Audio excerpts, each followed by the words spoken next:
السلام علیکم ورحمۃ اللہ وبرکاتہ۔ محترم سامعین، آج کے ٹاپک میں ایک شرعی مسئلے کی وضاحت کرنا مقصود ہے۔ وہ شرعی مسئلہ یہ ہے، روزے کی حالت میں مشت زنی کرنے سے روزہ ٹوٹ جاتا ہے یا نہیں، اس بارے شرعی حکم کیا ہے؟ محترم سامعین، یہ بات واضح رہنی چاہیے کہ مشت زنی کو استمناء بالید بھی کہا جاتا ہے، ہینڈ پریکٹس بھی کہا جاتا ہے اور جلک بھی کہا جاتا ہے۔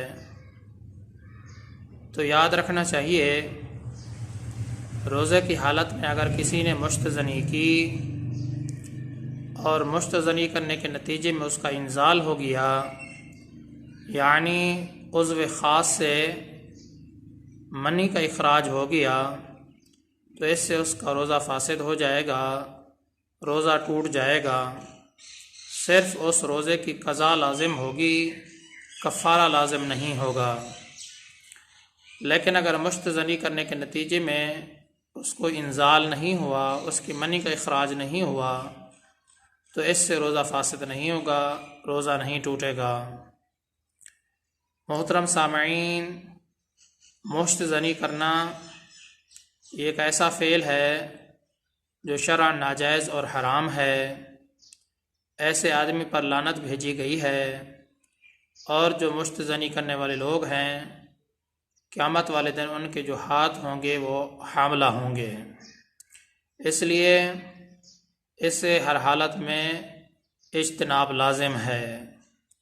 محترم سامعین، مسئلے کا خلاصہ یہی ہے، مشت زنی، استمناء بالید، ہینڈ پریکٹس یا جلک، جو بھی لفظ کہہ لیں، روزے کی حالت میں یہ عمل کرنے سے اگر عضو خاص سے منی کا اخراج ہو جائے، انزال ہو جائے، تو روزہ ٹوٹ جائے گا۔ صرف اس روزے کی قضا لازم ہوگی، کفارہ لازم نہیں ہوگا۔ لیکن اگر مشت زنی کے نتیجے میں انزال نہیں ہوا، منی کا اخراج نہیں ہوا، تو اس سے روزہ نہیں ٹوٹے گا۔ لیکن روزے کی حالت میں یا ویسے عام حالات میں یہ کام کرنا، یہ عمل سر انجام دینا شرعاً ناجائز اور حرام ہے۔ ایسے آدمی پر لعنت بھیجی گئی ہے، اور جو ایسے لوگ ہیں مشت زنی کرنے والے، قیامت والے دن ان کے جو ہاتھ ہوں گے وہ حاملہ ہوں گے۔